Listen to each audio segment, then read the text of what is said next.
नमस्कार दोस्तों, स्वागत करता हूं आपका अपने YouTube चैनल पर। और इस वीडियो में हम एलोरा गुफा के बारे में पढ़ेंगे। तो स्टार्ट करते हैं। एलोरा गुफा महाराष्ट्र में औरंगाबाद जिले से 29 किलोमीटर तथा अजंता से 135 किलोमीटर की दूरी पर स्थित है। ये प्रश्न कभी कभी पूछा गया है आपसे, ठीक है। एलोरा का स्थानीय नाम बेरूल है। एलोरा में कुल 34 गुफाएँ हैं। गुफा संख्या 1 से 12 किसकी है? बौद्ध धर्म से संबंधित है। गुफा संख्या 13 से 29 ब्राह्मण धर्म से संबंधित है। गुफा संख्या 30 से 34 जैन धर्म से संबंधित है, ठीक है। यानी 12 गुफाएं बौद्ध धर्म की, 17 गुफाएं आपकी ब्राह्मण धर्म की और 5 गुफाएं जैन धर्म की हैं, ठीक है। तो अगर आपसे प्रश्न पूछे ये कि कितनी गुफाएं किस किस से संबंधित हैं, तो आप बता सकते हैं 1 से 12 तक जो है वो बौद्ध धर्म से संबंधित हैं, 13 से 29 ब्राह्मण धर्म से संबंधित हैं और 30 से 34 जैन धर्म से संबंधित हैं। यदि संख्याओं की बात करें तो 12 गुफा बौद्ध धर्म से संबंधित, 17 गुफा ब्राह्मण धर्म से संबंधित और 5 गुफा आपका जैन धर्म से संबंधित है।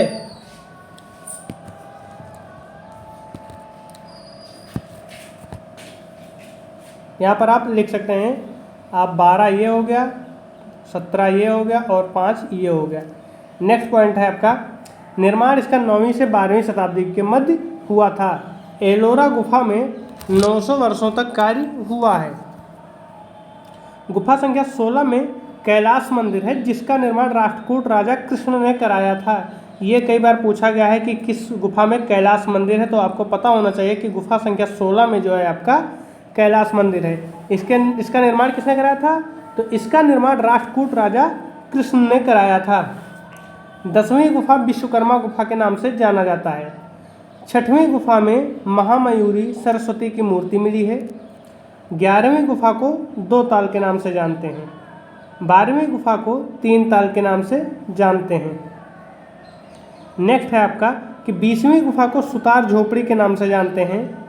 एलोरा गुफा मूर्तिकला के लिए प्रसिद्ध है, ठीक है। ये इंपॉर्टेंट है कि एलोरा, कभी कभी आपसे ये पूछा गया है कि एलोरा किसके लिए प्रसिद्ध है, तो ये किस चीज़ के लिए प्रसिद्ध है? मूर्तिकला के लिए प्रसिद्ध है। सर्वप्रथम एलोरा की रामेश्वरम गुफा 21 की खोज हुई। यहाँ से आपको ये पता चल रहा है कि गुफा संख्या 21 को हम क्या कहते हैं? रामेश्वरम गुफा। प्रमुख चित्र कौन कौन से हैं? नटराज की एक आकर्षक मुद्रा, लक्ष्मी नारायण गरुड़ पर सवारी करते हुए, बादलों में विचरण करते हुए विद्याधर, युद्ध का दृश्य, कमल पुष्प पत्र के अलंकारिक आलेखन में हाथी की आकृति। जैन मंदिरों के प्रमुख चित्र कौन कौन से हैं? तो पहला है आपका महिष पर आरूढ़ यम का चित्र, दूसरा है कल्प सूत्रों से संबंधित कथाओं का चित्र और तीसरा है कमल युक्त अलंकृत बेल का चित्र। ब्राह्मण धर्म की गुफाएं 15वीं गुफा दशावतार मंदिर कहलाती है, 16वीं गुफा कैलाश मंदिर, 21वीं गुफा रामेश्वरम मंदिर, 22वीं गुफा नीलकंठ के मंदिर और 25वीं जनवासा की गुफा कहलाती है। नेक्स्ट पॉइंट है आपका कि दशावतार मंदिर का निर्माण दांत्य दुर्ग के काल में हुआ था। दांत्य दुर्ग राष्ट्रकूट वंश का संस्थापक था। जैन धर्म की गुफाएं, एलोरा की 30वीं गुफा को छोटा कैलाश के नाम से जानते हैं, ये इंपॉर्टेंट है आपका। 32वीं गुफा इंद्र सभा, 33वीं गुफा जगन्नाथ सभा है। ये गुफाएं दिगंबर संप्रदाय से संबंधित हैं। एलोरा गुफा बौद्ध, ब्राह्मण तथा जैन तीनों धर्मों की पावन त्रिवेणी है। एलोरा के चित्रों में अजंता जैसी कोमलता नहीं है। चित्रों में भारीपन, कठोरता तथा जकड़न दिखाई देती हैं। चित्रों का धरातल अधिकतर लाल रंगों से बनाया गया है। नेक्स्ट है आपका सिंगरिया गुफा। सिंगरिया की गुफाएं श्रीलंका के मटाले जिले में स्थित है। इसकी खोज मेजर फोर्ब्स ने 1830 में की थी। सिंगरिया गुफाओं के चित्र राजा कश्यप के समय के माने जाते हैं, ये इंपॉर्टेंट है, पूछा भी गया है। श्रीलंका सरकार ने एस.सी. पावेल के निर्देशन में सिंगरिया के गुफाओं का जीर्णोद्धार कराया था। 1889 में ए मुरे ने सिंगरिया के गुफा चित्रों की प्रतिलिपियां तैयार की। इन प्रतिलिपियों को कोलंबो संग्रहालय में रखा गया है। यहाँ पर लाल, पीले तथा हरे रंगों का प्रयोग किया गया है।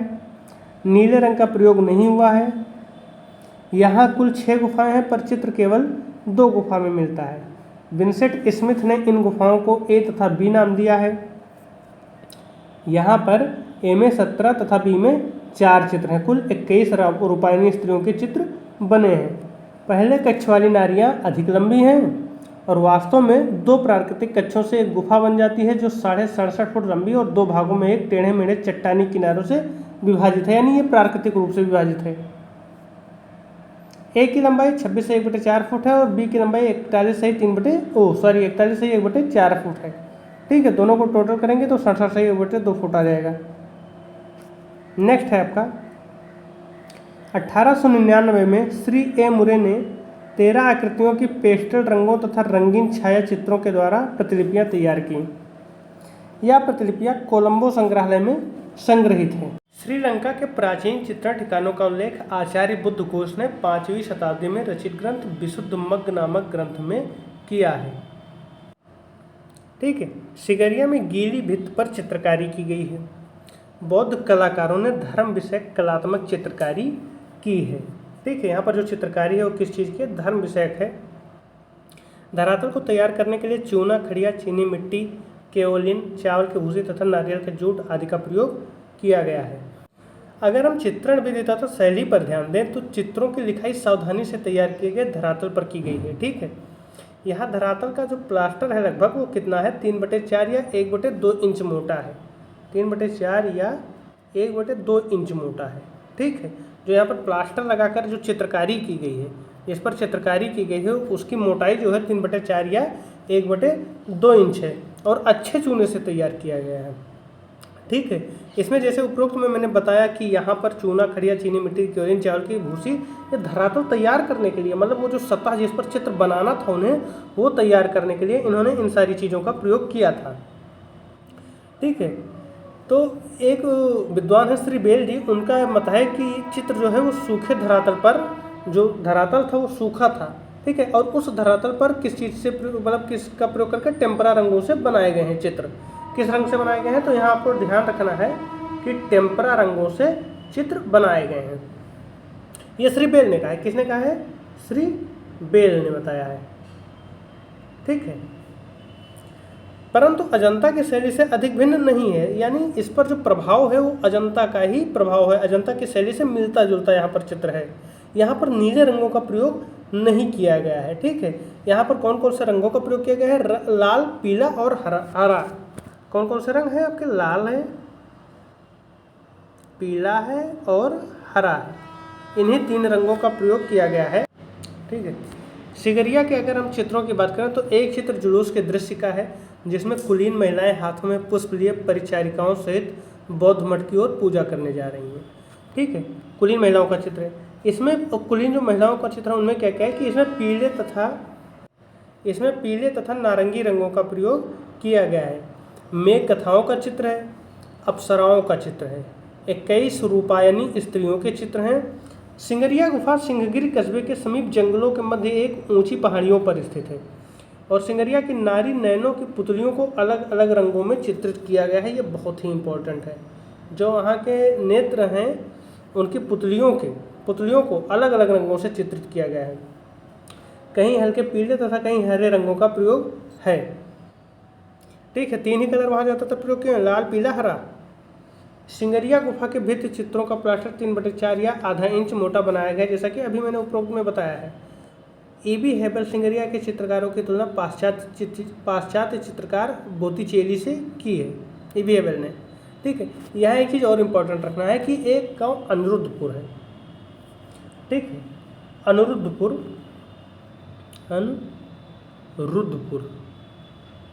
वहाँ पर भी चित्र मिले हैं।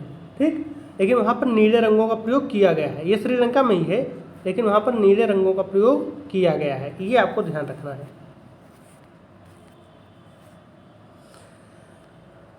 आ जाइए, अब नेक्स्ट गुफा है आपकी एलिफेंटा की गुफा।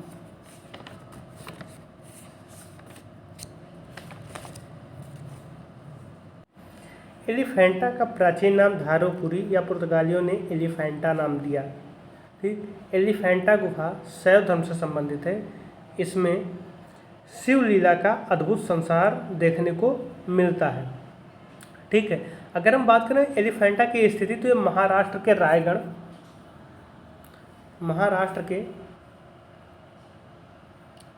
क्षेत्र, रायगढ़ जिले में मुंबई के गेटवे ऑफ इंडिया से लगभग 10 या 11 किलोमीटर की दूरी पर है। ठीक है, अरब सागर में स्थित है। तो ये कहाँ पर है? अरब सागर में। देखेंगे आप तो भारत के नक्शे, तो यहाँ पर आपकी मुंबई है, तो यहाँ से ये आपका अरब सागर है और यहाँ पर ये इसकी स्थिति है 11 किलोमीटर दूर। किससे? गेटवे ऑफ इंडिया से, अरब सागर में ये स्थित है। ठीक है, तो एलिफेंटा नाम कैसे दिया गया? तो पुर्तगालियों ने इसे एलिफेंटा कहा क्योंकि यहाँ पर पत्थर के हाथी बने हुए थे। ठीक, और यह गुफा मूर्तिकला के लिए प्रसिद्ध है। एलिफेंटा गुफा मुंबई में गेटवे ऑफ इंडिया से 10 किलोमीटर की दूरी पर समुद्र में एक स्थान है जो धारापुरी के नाम से जाना जाता है। एलिफेंटा गुफा 129 × 130 फीट के क्षेत्र में बनी हुई है। यहाँ गुफाओं के निकट सागर तट पर हाथी की एक बड़ी मूर्ति थी जिसके आधार पर इसे एलिफेंटा कहा जाने लगा। और इसे किसे कहा था? पुर्तगालियों ने। यहाँ कुल 7 गुफाएं हैं। मुख्य गुफा में 26 स्तंभ हैं जिसमें शिव को कई रूपों में उकेरा गया है। पहाड़ियों को काटकर बनाई गई ये मूर्तियाँ दक्षिण भारत की मूर्तिकला से प्रेरित हैं। यानी मूर्तियों पर किसका प्रभाव है? दक्षिण भारत का प्रभाव है। यहाँ भगवान शंकर की 9 बड़ी बड़ी मूर्तियाँ हैं जो शंकर के विभिन्न रूपों और क्रियाओं को दिखाती हैं। एलिफेंटा का जो निर्माण हुआ है वो 8वीं शताब्दी में राष्ट्रकूटों के सामंत शिलाहारों के द्वारा किया गया है। ठीक है, और एलिफेंटा में गुफाओं की संख्या हमने कितनी बताई है? 7। भगवान शिव की मूर्ति में 3 चेहरे हैं। ये जनन, रक्षा और संहार के प्रतीक हैं। इसे त्रिमूर्ति कहते हैं। एक मूर्ति में भगवान शिव के तीनों रूपों का चित्रण किया गया है, भाव मुद्रा, शांत मुद्रा और संहार मुद्रा। दूसरी मूर्ति पंचमुखी परमेश्वर रूप की है जिसमें चेहरे पर शांति तथा सौम्यता और आत्मीयता के साक्षात दर्शन होते हैं। एक अन्य मूर्ति शंकर जी के अर्धनारीश्वर रूप की है। नेक्स्ट पॉइंट है आपका कि उस मूर्ति में क्या है कि दर्शन और कला का सुंदर समन्वय है। इस गुफा में शिव की अन्य देवलीला से संबंधित मूर्तियां उत्कीर्ण हैं।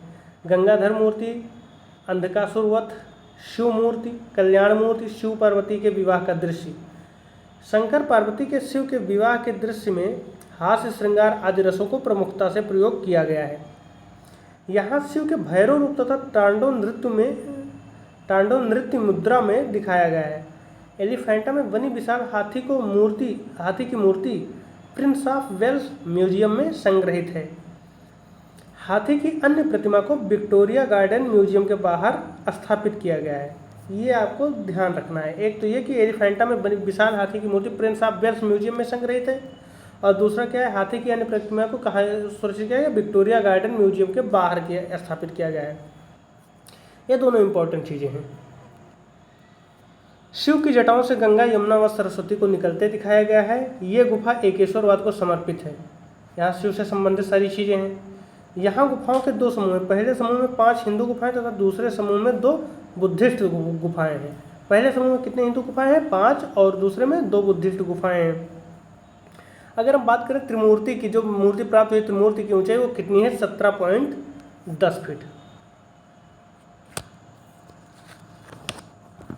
17.10 फीट कह दीजिए, या 5.45 मीटर। ठीक है, 17.10 फीट की ऊंचाई है त्रिमूर्ति की, या 5.45 मीटर है। और इसी को महेश मूर्ति भी कहते हैं। यहाँ सबसे विख्यात चीज़ क्या है? महेश मूर्ति। यह रॉक कट है, चट्टानों को काट कर बनाया गया है।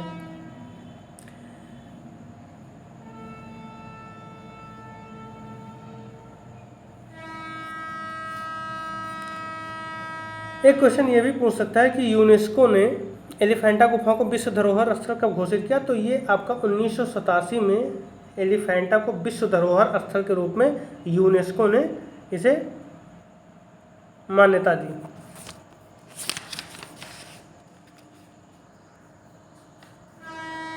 तो इस तरीके से आपका एलिफेंटा गुफा भी समाप्त हुआ। अब आ जाइए उदयगिरि की गुफाओं में। आप देखिए कि मध्य प्रदेश के विदिशा जिले में स्थित है ये। इसे नीचे गिर के नाम से जाना जाता था। राजा भोज के पौत्र उदयादित्य ने इसे अपने नाम पर रखा। यहाँ कुल 20 गुफाएं हैं। गुफा संख्या 1 तथा 20 को जैन गुफा माना जाता है। गुफा संख्या 1 में क्या है? इसका स्थानीय नाम सूरज गुफा है। पहले यहाँ सूर्य नारायण की मूर्ति थी जो अब नष्ट हो चुकी है। यहाँ से अटखेलिया करती वेलवती, सांची स्तूप तथा रायसेन के किले की शिलाएं प्राप्त हुई हैं। गुफा संख्या 2 में क्या है? यह गुफा एक कक्ष की भांति है, अब इसमें केवल चिन्ह मात्र रह गया है। गुफा संख्या 3 में क्या है कि पहले दरवाजे के ठीक सामने कोई पुरुष मूर्ति होने का संकेत मिला है जो अब नष्ट हो चुका है। 5 मूर्तियों में कुछ मूर्तियां चतुर्मुखी हैं। कितनी मूर्तियां हैं? कुल 5 मूर्तियां हैं, जिनमें कुछ चतुर्मुखी हैं और वनमाला धारण की हैं। गुफा संख्या 4 में क्या है कि ये गुफा बीणा गुफा के नाम से प्रसिद्ध है। ये सारी चीज़ें आपको ध्यान रखना है, कौन सी गुफा किस नाम से प्रसिद्ध है। गुफा संख्या 4 जो है बीणा गुफा के नाम से प्रसिद्ध है। इस गुफा के भीतर एक शिवलिंग है। ये गुफा शिव को समर्पित है। गुफा संख्या 5 क्या है कि इस गुफा को वाराह गुफा के नाम से जाना जाता है।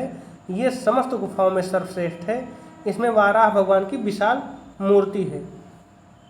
गुफा संख्या 5 को किस नाम से जाना जाता है? वाराह गुफा के नाम से, और इसमें वाराह भगवान की विशाल मूर्ति है। दरवाजे के बाहर 2 द्वारपाल, 2 विष्णु, 1 गणेश तथा 1 महिषासुर मर्दिनी की मूर्ति बनाई गई है। किसमें? गुफा संख्या 6 में। गुफा संख्या 7 में क्या है कि यह एक शैव गुफा है। इसमें 2 द्वारपालों के चिन्ह अवशेष हैं। गुफा संख्या 8 में कुछ भी शेष नहीं है। गुफा संख्या 9, 10, 11 में क्या है कि वैष्णव धर्म से संबंधित हैं और इनमें खड़े हुए विष्णु के अवशेष मिले हैं। गुफा संख्या 12 क्या है? वैष्णव गुफा है। इसमें विष्णु की मूर्ति बनाई गई है तथा 2 द्वारपाल हैं। वर्तमान में नष्ट हो चुकी है गुफा संख्या 12। गुफा संख्या 13 है कि ये गुफा शेषाशयी विष्णु की मूर्ति के लिए प्रसिद्ध है। मूर्ति की लंबाई 12 फीट है। गुफा संख्या 13 क्या है कि ये गुफा शेषाशयी विष्णु की मूर्ति के लिए प्रसिद्ध है। मूर्ति की लंबाई 12 फीट है। गुफा संख्या 14 है, कुछ भी शेष नहीं है। गुफा संख्या 15, 16 में क्या है कि मूर्तियां नष्ट कर दी गई हैं। गुफा संख्या 17 क्या है कि इसमें महिषासुर मर्दिनी की मूर्ति है। और गुफा संख्या 18 क्या है? खाली है। गुफा संख्या 19 ये उदयगिरि की गुफाओं में सबसे बड़ी है। इसके भीतर एक शिवलिंग है। स्थानीय आज भी वहाँ पर शिवलिंग की पूजा करते हैं। गुफा संख्या 20, इसमें 4 मूर्तियाँ हैं जो कमलासनों पर विराजमान हैं। इसमें 3 मूर्तियों में नीचे की ओर चक्र है। इनके दोनों ओर 2 सिंह आमने सामने मुँह किए बैठे हैं। इसे अशोक का महल भी कहा जाता है। भाजा गुफाएं, चैत्य ग्रह। अब नेक्स्ट है आपका, ये तो आपका था कौन सी गुफाएं? 20 गुफा किसमें थी? उदयगिरि की गुफाओं में। नेक्स्ट है आपका क्या है? भाजा गुफाएं। ठीक। चैत्य ग्रह महाराष्ट्र के पुणे जिले मावल तालुका भाजा गांव के निकट है। यहाँ चैत्य तथा विहार दोनों प्रकार की गुफाएं हैं भाजा गुफाओं में। इस गुफा का निर्माण सातवाहन काल में हुआ था। यह महाराष्ट्र क्षेत्र की सबसे प्राचीन गुफा है। इसमें कुल 22 गुफाएं हैं। ये बौद्धकालीन गुफाओं के लिए प्रसिद्ध है, जिसमें चैत्यगृह, विहार और डोम स्तूप सम्मिलित हैं।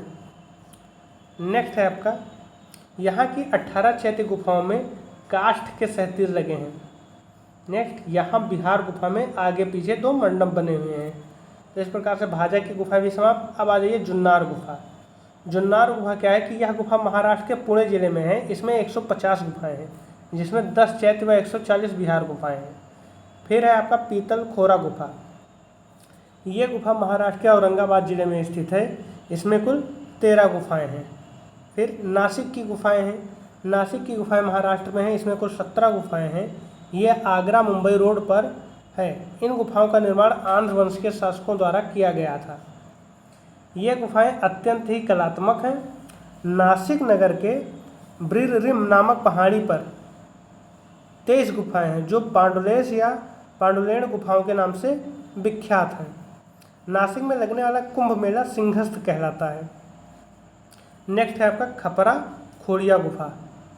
काठियावाड़ में जूनागढ़ में खपरा खोड़िया गुफाएं हैं, जो कि अति प्राचीन हैं। ये प्राचीन काल में मठ के रूप में काम में लाई जाती थी। फिर उदयगिरी व खंडगिर की गुफा, उदयगिरी गुफा अलग है, उदयगिरी व खंडगिर की गुफाएं अलग हैं। उड़ीसा में भुवनेश्वर से 5 मील उत्तर पश्चिम में उदयगिरी व खंडगिर की गुफाएं हैं। उड़ीसा के पुरी जिले में स्थित हैं। उदयगिरी गुफा में कुल 9 कक्ष बने हैं। ये गुफाएं शुंग सातवाहन कालीन गुफाएं हैं। इन गुफाओं का निर्माण शुंग काल में चेदी वंश के शासक ने जैन संतों के निवास के लिए कराया था। चेदी वंश का शासक खारवेल था, जो जैन धर्म का अनुयायी था। उदयगिरी की पहाड़ी में कुल 19 व खंडगृह में 16 गुफाएं हैं। इस प्रकार कुल 35 गुफाएं हैं। खंडगिर की गुफाएं छोटी हैं, जबकि उदयगिरी की गुफाएं अपेक्षाकृत बड़ी हैं। उदयगिरी की मुख्य गुफाएं रानी गुफा, रवि गुफा, मंचपुरी गुफा, गणेश गुफा, हाथी गुफा, ब्याग गुफा, जय विजय गुफा, जगन्नाथ गुफा, स्वर्णगिरी की गुफा, पातालपुरी गुफा, ये उदयगिरी की मुख्य गुफाएं हैं। खंडगिरी की गुफा अगर हम देखें तो उसमें क्या है, नौमुनि गुफा, देवसभा, अनंत गुफा, आकाश गंगा गुफा। फिर आ जाइए हाथी गुफा। भारत में पहली बार नहर बनवाने का उल्लेख कहाँ मिलता है, हाथी गुफा में मिलता है। ये क्वेश्चन पूछा गया आपसे। प्राप्त अभिलेखों के अनुसार इस नहर का नाम तनसूली नहर था, जिसका निर्माण नंद वंश के शासक महापद्म नंद ने करवाया था। सर्वप्रथम भारत शब्द का उल्लेख भी हाथी गुफा से मिलता है, ये भी इम्पोर्टेंट है आपका। मौर्यकालीन गुफाएं। मौर्यकालीन गुफाओं की खोज 1785 ईस्वी में हैरिंगटन ने की थी। भारत के इतिहास में पहली बार गुफाओं का निर्माण अशोक ने करवाया था, मौर्यकाल में। अशोक ने इन गुफाओं का निर्माण आजीवक संप्रदाय के भिक्षुओं के रहने के लिए करवाया था। आजीवक का शाब्दिक अर्थ जीविका के लिए भिक्षु बनना होता है, जिसकी स्थापना भास्करी पुत्र गौसाल ने की थी। अशोक ने बिहार के गया जिले में बराबर की पहाड़ियों को खुदवाकर कुल 4 गुफाओं का निर्माण करवाया। सुदामा गुफा, कर्ण चौपड़ गुफा, लोमस ऋषि गुफा, विश्व झोपड़ी गुफा। यह गुफाएं बड़े बड़े कमरे के रूप में बनी हैं। अंदर दीवारों पर सुंदर चमकता हुआ वज्रलेप है। नागार्जुनी पहाड़ी की गुफाओं का निर्माण सम्राट दशरथ ने कराया था। इसमें गोपिका गुफा प्रमुख है। गोपिका गुफा का विन्यास सुरंग जैसा है। इसके दोनों सिरों पर गोल मंडक और छत गोलाकार है। वपी गुफा, पदथिक गुफा, गोपी या गोपिका गुफा। ठीक है, तो इस तरीके से आपकी जो गुफाओं से संबंधित चित्रकला थी वो समाप्त हो चुकी है। आशा करता हूँ कि आपको ये सेशन अच्छा लगा होगा, और अगर इसमें कुछ चीज़ें नहीं समझ में आई हैं तो आप कमेंट बॉक्स में कमेंट करके बता भी सकते हैं। गुफाओं का जो चित्रकला है वो इसके साथ समाप्त होता है। अब हम चित्रकला की शैलियों के बारे में पढ़ेंगे और फिर पाल शैली से स्टार्ट करेंगे। ठीक है, तो ये वीडियो आपको कैसा लगा ये कमेंट बॉक्स में कमेंट करके बताइएगा। यदि आपको ये अच्छा लगा हो तो प्लीज़ लाइक शेयर सब्सक्राइब जरूर करें। धन्यवाद।